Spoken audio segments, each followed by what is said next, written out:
A.R.. Rahman இசைக்குழுவில் பணியாற்றி வரும் மோகினி தே தன்னுடைய கணவரை பிரிந்துவிட்டதாக அறிவித்துள்ளார். சினிமாவில் இப்போது விவாகரத்து செய்தி அதிகரித்து வருகிறது. ஏற்கனவே இந்த ஆண்டில் இசையமைப்பாளர் ஜிவி பிரகாஷ் தன்னுடைய மனைவி செந்தியாவை விவாகரத்து செய்தார். அதன் பிறகு சமீபத்தில் நடிகர் ஜெயம் ரவி தன்னுடைய மனைவி ஆர்த்தியை பிரிந்ததாக அறிவித்தார். இந்த நிலையில் உலகின் முதன்மை இசையமைப்பாளரான ஏ.ஆர். ரகுமான் மற்றும் சாய்ரா பானு இருவரும் பிரிந்துவிட்டதாக தெரிவித்துள்ளனர். கடந்த 1995ஆம் ஆண்டு சாய்ரா பானு மற்றும் ஏ.ஆர். ரகுமான் இருவரும் பெற்றோர்கள் முன்னிலையில் திருமணம் செய்தனர். இதைத் தொடர்ந்து இவர்களுக்கு 2 மகள் மற்றும் 1 மகன் பிறந்தனர்.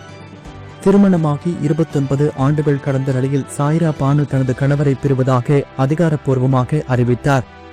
உணர்ச்சிப்பூர்வமான அழுத்தத்திற்கு பிறகு எடுக்கப்பட்ட முடிவு.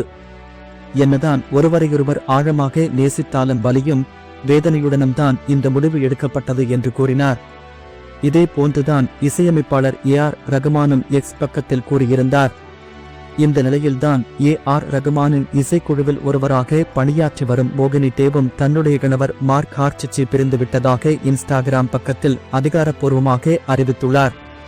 கொல்கத்தாவைச் சேர்ந்தவர் மோகினி தே. இவர் ஒரு இந்திய பாஸ் பிளேயர். 3 வயது முதல் இசை மீதான ஆர்வத்தை வெளிப்படுத்தி வந்துள்ளார். 10 வயதில் தனது முதல் பேஸ் கிட்டாரை பெற்றார். 11வது வயதில்தான் ஒரு சிறந்த கிட்டாரிஸ்ட் என்பதை நிரூபித்தார். இந்த நிலையில்தான் சாய்ரா பானு தன்னுடைய கணவரை விவாகரத்து செய்வதற்கு முன்னதாகவே தனது கணவர் மார்க் ஹார்ச்சிச்சி பிரிந்துவிட்டதாக அதிகாரப்பூர்வமாக அறிவித்துள்ளார். இருவரும் சமரசமாக இந்த முடிவு எடுத்துள்ளோம். இதனை முதலில் எங்களது நண்பர்களுக்கும் குடும்பத்தினருக்கும் தெரியப்படுத்த விரும்புகிறேன். எங்களுக்கு இடையில் இருவேறு கருத்து நிலவிய நிலையில் ஒன்றாக இணைந்து பெறுவதாக முடிவு செய்தோம். இனியும் நாங்கள் ஒன்றாக நண்பர்களாக இணைந்து பயணிப்போம், ஒன்றாக பணியாற்றுவோம்.